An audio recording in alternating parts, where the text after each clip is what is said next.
The Anvil Arrow is an amazing light fighter that absolutely excels at combat encounters, thanks primarily to its tiny footprint and excellent agility, giving it really precise and accurate movement.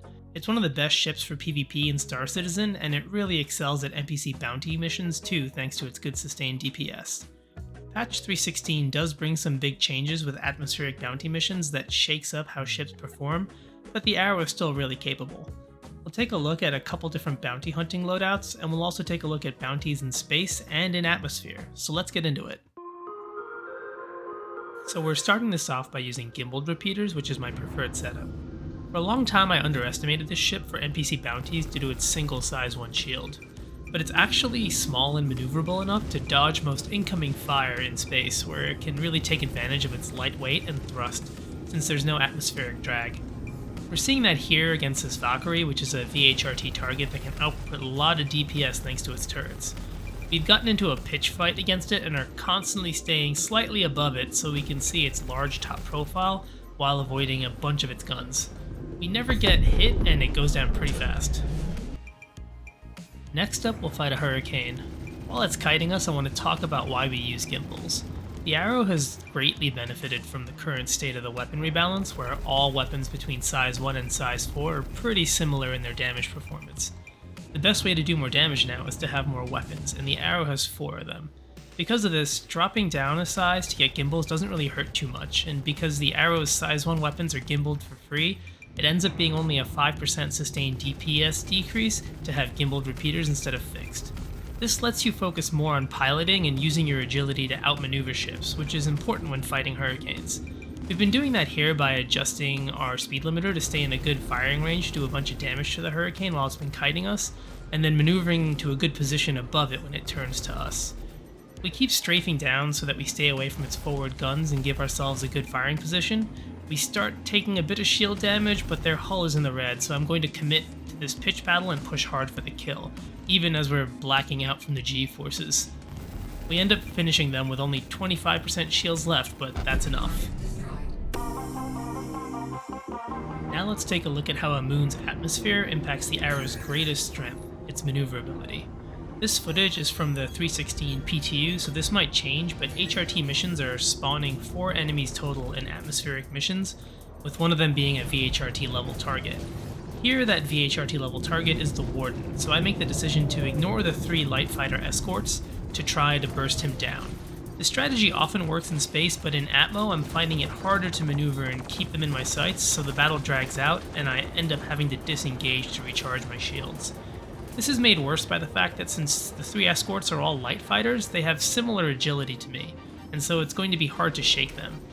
I reacquire the Warden and make another run at taking them down, pushing the limits of the G-forces that my character can take. I've got great position on him though, so even though my shield is quickly taken down by the fighter escorts again, I'm at least able to take out the Warden as well. I know light fighters don't have a lot of durability, so I take a chance at quickly removing the Stalker off the field, but when it doesn't pan out, I decide to disengage to recharge my shields again. As you can see, it's really challenging to tank and dodge all the incoming damage effectively with the limited maneuverability that's available in Atmosphere versus multiple enemies. But I get my shield back up to give myself some breathing room to make better passes at the remaining enemies. It doesn't take long before the first Avenger goes down, so I lock up the other one and strafe away from it to give myself more time on target, and they're gonna go down quickly as well. Finally, I find the Mustang Delta, and once I get them locked up and in my sights, they're also going to be a quick kill as well. So I wanted to share that previous fight to show how it can be more effective to take out light fighter wingmen first, since otherwise they'll be applying too much unavoidable pressure to your single size 1 shield. In this next fight, we're on microTech, which has a denser atmosphere and more gravity, and you can feel those effects even more than the moon when you're maneuvering. This is another HRT mission, and our VHRT level target is this Valkyrie, which is a dangerous target because we'll struggle to outmaneuver its turrets. I try to enter a pitch fight along the side of it, but I still take a couple of stray shots. That's okay with me though, as long as I keep applying my damage to it. We can also see on the radar that one of the wingmen is closing in on us, but since it's only 1 ship and we've already got the shields of this Valkyrie down, I'm committed to this kill first. As expected, now my shields are under heavy pressure, but since we're flying towards the planet, we've had gravity help us accelerate to dodge some shots, and I've got 5 seconds without taking a hit. So I quickly adjust my capacitor to shields to bring them back before going back to weapons to finish off this Valkyrie. We get the kill, and we rotate around to see that the support fighter was a Buccaneer, which should be an easy kill for the Arrow. We enter a sideways rotating pitch battle with them and rotate upwards to be safe of the ground. They get a couple of shots on us, but we started with full shields, so we just focus on landing our shots and we take them out quickly. The last bit of repeater combat that we'll look at is against a Hurricane on a moon. I've taken my own advice here, and I've already killed the wingmen for this clip so that we can get a better idea of how the Arrow fares against a Hurricane on a moon without any other factors. Fighting on the dark side of a moon or planet is really disorienting, and you need to keep a close eye on your altitude to make sure that you don't crash. But right now we're high enough that we're safe. If I was 3K altitude or lower, I'd be pinging my scan to make sure that I keep my bearings. We've been trading decently with this Hurricane. We've got their shields down and are doing hull damage while our shields are holding out, but they catch us in the pitch battle and take our shields down really fast. I don't think that they've taken enough damage that we can commit to the kill at this point, so I have to disengage. So I duck and fly under them and buy some time and distance to recharge my shields. I start turning back towards them before my shields get to full so that I can get maxed right as I'm re-engaging them. I don't want to give them any extra time to recharge their shields. We pick them up and enter another sideways pitch battle that's going well enough for us, but he makes a bad move and tries to escape to recharge his shields, and that gives us a perfect position to dump our magazine into them for the kill. The last combat we'll look at is a clip of a fight where I tried to use Gimballed cannons against a Hurricane, and I'm hoping to do this as a way to show you why I don't recommend them. They're pretty ineffective because the gimbals are really reluctant to actually lock onto the target. I think because the speed of the cannon projectile is so low, the gimbals are constantly trying to correct for minor movements, and so they struggle to stay locked on. You end up having to steady your movement to try to help coax the gimbals to lock, and that hurts your survivability. Another reason I don't like cannons on the Arrow specifically is that the primary benefit of cannons over repeaters is the greater capacitor efficiency, lets you fire for longer without reloading. But the Arrow will actually become heat limited with cannons, so you don't get to use their full capacitor efficiency benefit.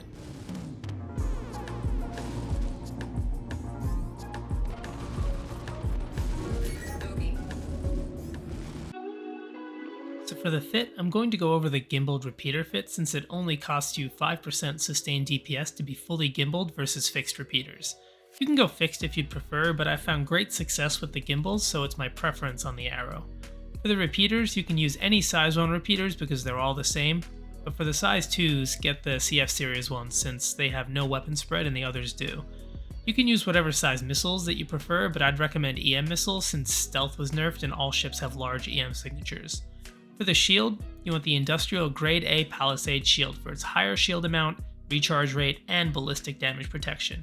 You don't need to touch the power plants or the coolers, but you probably want to upgrade your quantum drive to either the Voyage or the Atlas to get anywhere in the system quickly without having to refuel. Before the existence of atmospheric bounties, I would have given this ship an absolutely glowing recommendation for anyone who wanted to use it for PvE combat, and it still gets that same recommendation for combat that occurs in space. It's such a precise ship, and honestly it's hard to appreciate just how good that precision feels in space until you fly it yourself. The hiccup for 316 is that you don't have a good way to guarantee that your combat will be in space, since bounty hunting missions in Hurston and Crusader space will randomly spawn as either space missions or atmospheric missions.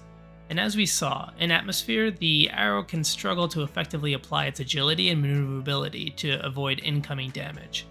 This doesn't remove the ship's ability to complete those missions, but you'll have to be more methodical in how you approach your engagements because of your single size 1 shield. This is going to lower the rate at which you can complete these missions and earn money, so it makes the ship less of a strong contender for this type of combat, since some other ships with more DPS or more shielding may be able to more quickly kill the bounty target and get out of there. I've tried a few ships at Atmo on the PTU, and I'll say that the Bounty Defender seems to be pretty darn well, with its high mobility, size 2 shield, and strong DPS. The Vanguard Sentinel also does well, but as a heavy fighter, it's not nearly as agile. I don't mean to be so negative here. the Arrow is still a fantastic ship, and I'm still going to use it for bounty hunting. It's just going to take some more active piloting compared to the 315 bounty hunting missions, and that's okay, because flying the ship is an absolute blast. That's all for the Anvil Arrow, folks. Thanks for watching. I hope you've liked this video. Cheers!